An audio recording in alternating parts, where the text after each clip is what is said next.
obviously, the message I'm teaching is that nobody has to have a heart attack. You don't have to have a stroke. You don't have to get demented when you get older. And yes, we can win the war on cancer, and everybody has the right to live between 95 and 105 years old in excellent health and avoid medical care. Right? And we have the worst healthy life expectancy in this country than all modern industrialized countries. The word healthy life expectancy means the quality of your life, not just how long you're going to live, but how much suffering you have in your later years. Whether you're in a wheelchair, whether you're stroked out, whether you can't walk, whether you're in pain, whether you're on medication, whether you're undergoing painful surgeries, how comfortable your life is, how much you enjoy your life. Because years ago, it's a myth that we're living longer than ever before, of course. Years ago, people lived about the same length of life as they did today. The myth is that we're living longer is because there was a very high infant mortality rate in prior centuries. And 1 in every 9 women died during childbirth. So it overall made the whole lifespan look much less. But the average male who didn't go through childbirth, obviously, lived the same as men live today, but their healthy life expectancy scores, or their lifespan and the quality of life only deteriorated the last 3 months of life. Now, the last 10 years of life, people have a life that's hell. So health is not better today, it's worse. But we have a huge amount of nutritional science and a huge amount of knowledge to put into action to give people an unprecedented opportunity in human history to live longer and better than ever before. And of course, everyone has the right to know the information. I'm going to present some information today, but there's a whole background of information that talks about medical care, the failure of medical care, the myths, the medical studies that are paid for by the drug industries, that's what's published in the medical literature is biased and wrong, and people really don't know that bypass surgery and angioplasty do not extend life. They don't understand that diabetic medications to control your glucose shortens your lifespan. They don't understand that blood pressure medications lower your blood pressure, causes atrial fibrillation, and increasing risk of sudden cardiac death. They don't understand that medications for rheumatoid arthritis and autoimmune conditions cause cancer. They don't understand that the whole basis of medical care is based on a premise which you give people a permission slip to continue eating a diet style that's committing suicide with food, and this says, go ahead, keep doing that until you inevitably ruin your health. Well, we never had medications, never had doctors. People would be forced, and doctors would be forced. Well, we wouldn't need most of the doctors. I'm convinced that if all the doctors in America, all of them, except for maybe emergency room doctors, quit medicine and just retired, everybody, the population would be much better off and have much better health. Because it's not just the harmful effects of what they do. Because I'm saying medical care is not merely worthless, because worthless is not a strong enough word. It's actually harmful. Harmful is worse than worthless, right? And when a person goes in to see a doctor and he gets a pill or a prescription, I call that's a permission slip to do nothing. The doctor should really take that person by the neck and say, you're committing suicide with food. Drop 30 pounds. Stop salting your food. Start exercising. Start eating right. You could save your life. Don't be diabetic. Don't have high blood pressure. Don't do all these. Don't commit suicide with food. But instead, we give them a pill. And they go out and live and continue to commit suicide with food. So it's not only the drugs are bad. Well, anyway, I better get this lecture started. I'll never get finished. All right, let's go on to the lecture, okay? So here we go. This is about some basic information that I feel is important for you to have, some of the basics, mixed in with some advanced material. And so it's a combination of basic material and advanced material. I'm going to try to go through it rapidly to give you as much information as possible. Food gives us macronutrients and micronutrients. Macro means large.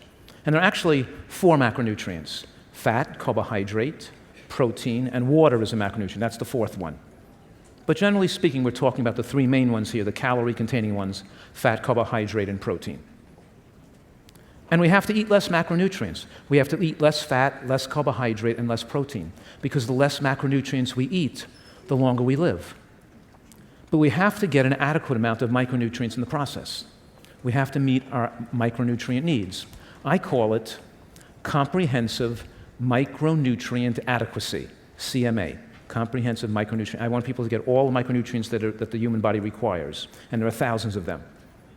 And the micronutrients do not contain calories. Now, of course, I know many of you have heard, and you've heard in the the conventional media and conventional health authorities tell people we want to speed up our metabolic rate so we can eat more food and not get fat. And they're going to give you all these things to speed up your metabolic rate. Isn't that what you've heard? Isn't that what's true? And I'm saying that's the wrong way of thinking of it. Because the faster your metabolic rate, the faster you're aging yourself and the shortening your lifespan. What we really want to do is we want to slow down our metabolic rate. We want to slow down our metabolic rate so we can age slower, so we can eat less and not get too thin. Did you follow that? Completely opposite of what people have taught. So I'm suggesting one of my basic equation, the basic formula, health equation I call it, is H equals N over C. That means your healthy life expectancy, how long you're going to live, the quality of your life in your later years, is proportional to the micronutrient per calorie density of your diet. H equals N over C. Predicts whether you can get pneumonia in later life, whether you're going to get cancer. That means we strive for a long life. The most simple, basic information you have to leave here with is you have to eat a diet with more micronutrients but less calories.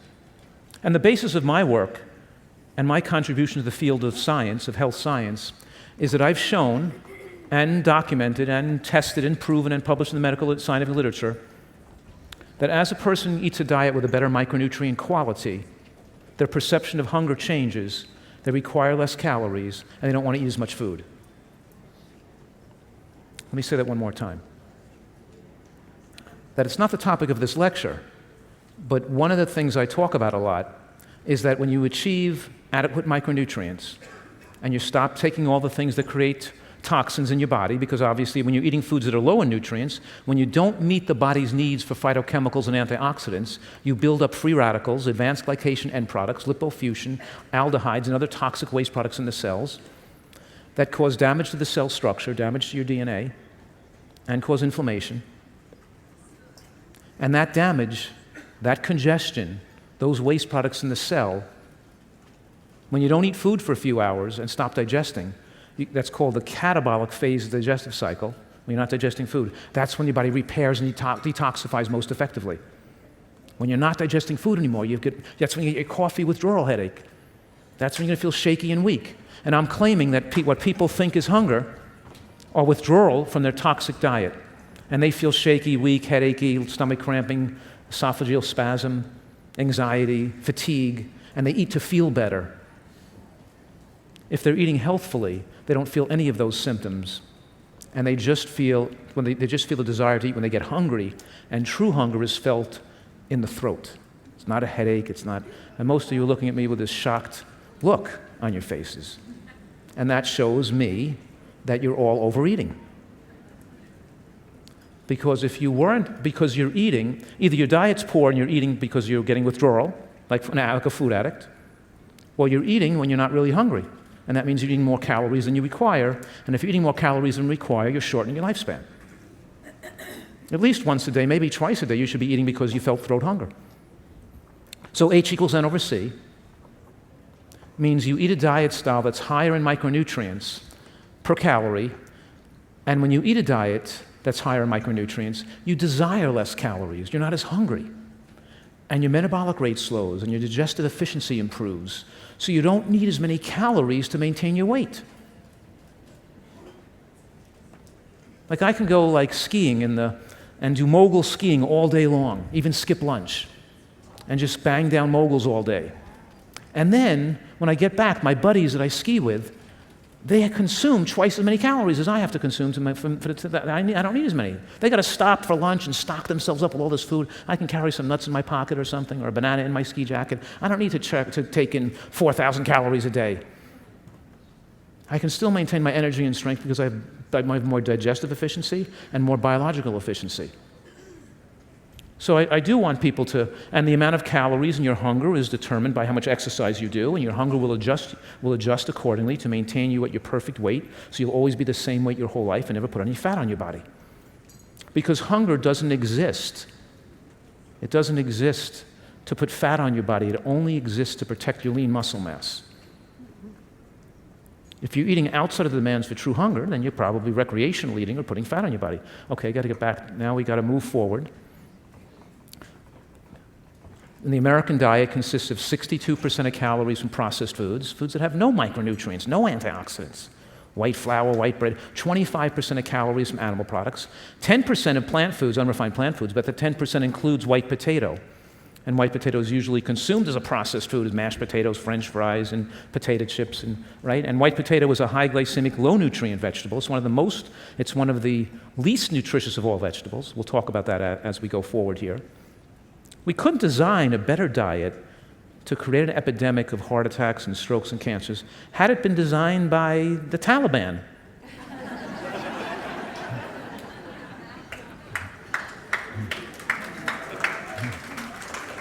So obviously most calories in America, 400 calories, they come from oil, flour, sugar, these foods that are biologically designed to cause cancer because they raise hormones that promote cancer, like insulin.